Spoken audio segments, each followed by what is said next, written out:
for today. So, good morning. Good morning. This last week gave us some pretty interesting reminders about something we don't always have to think about until it happens, which is truly preparation.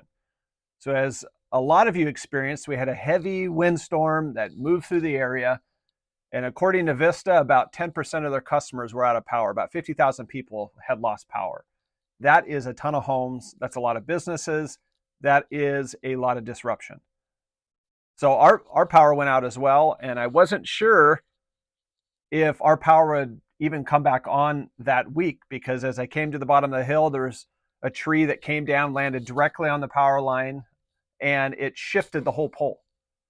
And so I thought to myself, it is going to be a while. So when you see the power line down, the tree on top of it, completely derooted, the whole telephone pole sideways, I thought, yep, this is going to be a while. But something pretty impressive happened. Within 8 hours, Avista had crews there, replaced the entire pole, reset the line, and restored our power. And across the region, they had thousands of homes back online within 24 hours. Now, here's the thing. They didn't figure that out in the moment. They were prepared. So you don't respond effectively to a crisis if you're building the system during the crisis. So Avista didn't wake up that morning and say, okay, everyone, let's figure out how to set up power lines.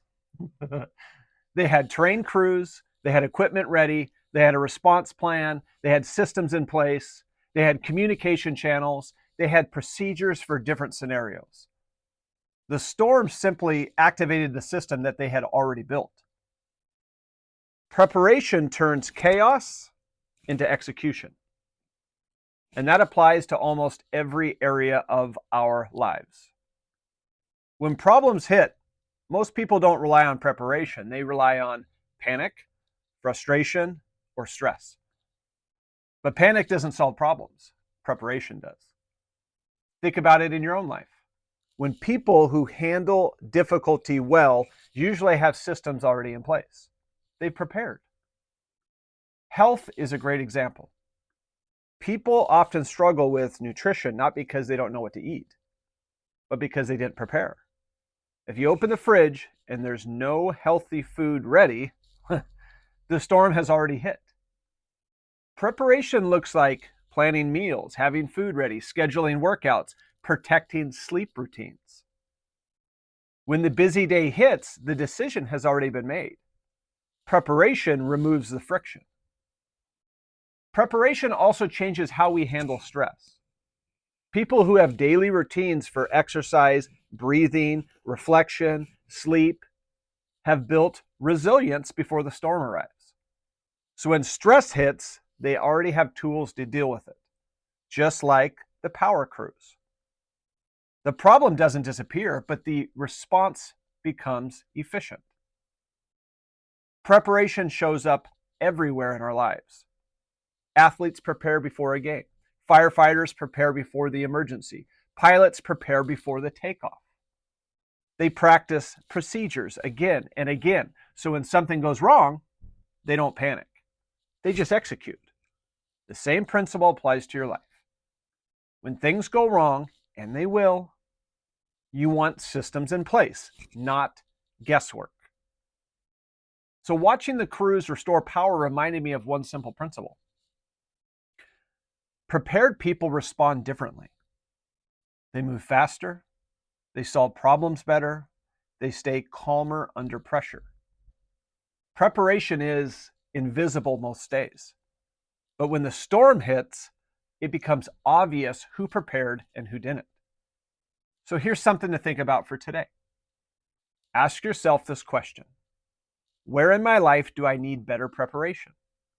Is it your health? Is it your sleep? Is it your schedule? Is it your finances? Is it your mindset? Pick just one area and ask, what system could I put in place today that would make the next storm easier to handle? Because storms will always come, but preparation changes everything. So my final thought is this. When the windstorm hit our area, tens of thousands of people lost power.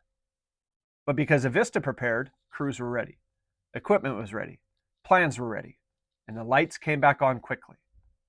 Preparation doesn't stop the storm, but it dramatically improves your response to it. So this week, don't wait for the storm to prepare. Build your systems now, because the strongest people in business and communities aren't the ones who avoid storms. They're the ones who are ready when they arrive. So when I hit the replay, tell me what you're going to prepare for this week. What system are you going to put in place that will allow you to take care of that next storm that could be coming around the corner? So you have the energy, you have the know-how, and you have the preparation to be able to attack it with ease. All right, let's have a great week, despite our current snowstorm. All right, I'll see you in the